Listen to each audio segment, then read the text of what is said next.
سرکار مدینہ روح و قلب و سینہ مدنی کریم صلی اللہ علیہ وسلم عشاء کی نماز میں تشریف لائے. توجہ کرو بھائی. رحمت دو عالم صلی اللہ تعالی علیہ وسلم رات کی نماز میں تشریف لائے. مسجد کے اندر چراغ لٹکا دیکھا، قندیل لٹکی دیکھی، ساری مسجد روشن ہو گئی، اندھیرا روشنی میں بدل گیا. آپ مصلی پہ تشریف نہ لائے، آپ محراب میں تشریف نہ لائے، دروازے کی چوکٹ پہ کھڑو کے اعلان فرما دیا. آپ نے فرمایا کون ہے بختوں والا، کون ہے نصیبوں والا جس نے آج میری مسجد کو روشن کر دیا. جس نے روشن کیا انہیں چھلانگ مار کے اگے نہیں جی میں کیتا جی میں لے کے آیا، نہیں، بلکہ سر کو جھکا کے بیٹھ گیا. یہ نہ ہو دل کے اندر عجب میں پیدا ہو جائے. صحابہ اکرام کہنے لگے وہ تیرا تمیم داری رضی اللہ تعالیٰ عنہ ملک سامرے میں گیا تھا، وہاں سے قندیل لے کے آیا، وہاں سے تیل لے کے آیا. اس نے اپنے گھر میں چراغ نہ جلایا، اللہ کے گھر کے اندر چراغ جلا کر خدا کے گھر کو روشن کر دیا. رحمت والے نبی نے سن کے خاموشی اختیار نہ کی، بلکہ اپنے حجرے کے دروازے سے لے کر محراب تک دعائیں دیتے چلے گئے. اور دعا کا انداز یہ تھا، اپنے دونوں نبوت والے ہاتھوں سے نبوت والے کرتے کا کونا پکڑ لیا اور یوں کر کے جھولی پھیلائی. فرمایا تمیم داری تو نے خدا کے گھر کو روشن کیا، خدا تیرا بھلا کرے. تو نے اللہ کے گھر کو روشن کیا، اللہ تیری مغفرت فرما دے. تو نے اللہ کو گھر کو روشن کیا، خدا تجھے ایمان کی موت دے دے.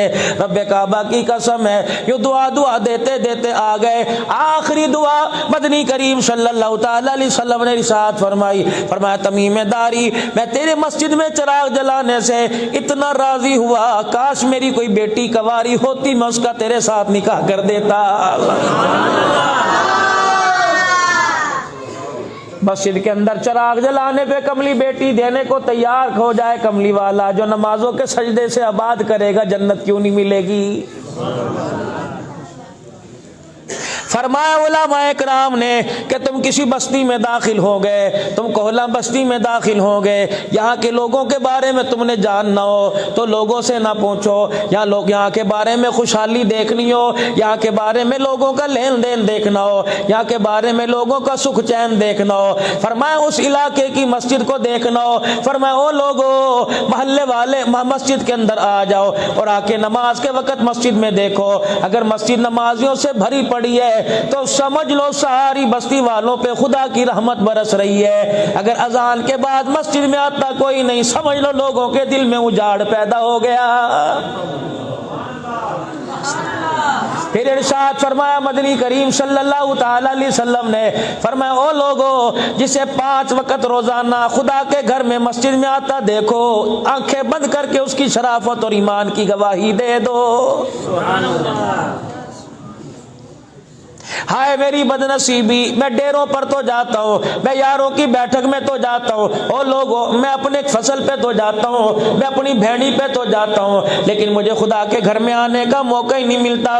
رب کعبہ کی قسم ہے تجھے مکان میں جانے سے، تجھے دکان میں جانے سے، تجھے کاروبار میں جانے سے، تجھے اگا والا بنگلہ جانے سے، بنگلہ کو گھیرا جانے سے، تجھے اکاڑے جانے سے کوئی منع نہیں کرتا. خدا کے گھر کے اندر کیوں نہیں آتا؟ حالانکہ تو نے یہاں سیمٹ کی بوری دی تھی، حالانکہ یہاں تو نے ہر جمعے کو چندہ دیا تھا، تیرے باپ دادے نے تیری اماں نے زیور بیچ کے دیا تھا، تیرے باپ دادے نے اپنا بہترین کمائی جو تھی وہ اس مسجد کو دی تھی، کیوں نہیں آتا؟ پتہ نہیں پروردگار عالم کو تیری کون سی بات بری لگ گئی، ڈیروں میں جانے کے لیے تیرے قدموں میں طاقت دیتا ہے، اپنے گھر میں آنے کی تجھے توفیق نہیں دے رہا ہے. کبھی سوچا ہم نے یار؟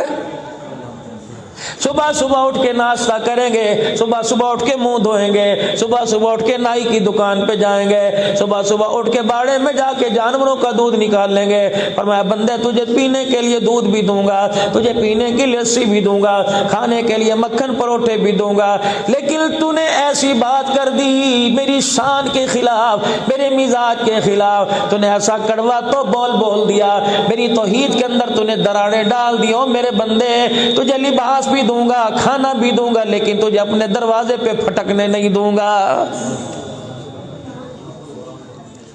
شان ہے اس کی. چھوٹا منہ بڑی بات کر کے جا رہا ہوں، برادرانہ مشورہ دے کے جا رہا ہوں، اس سے صلح کر لو، اس کے گھر میں آنا جانا رکھو، رب کعبہ کی قسم ہے اگر دنیا کے اندر اس کے گھر سے تعلق رکھو گے تو بڑا گھر جنت کے اندر دینے میں دیر نہیں لگے گی۔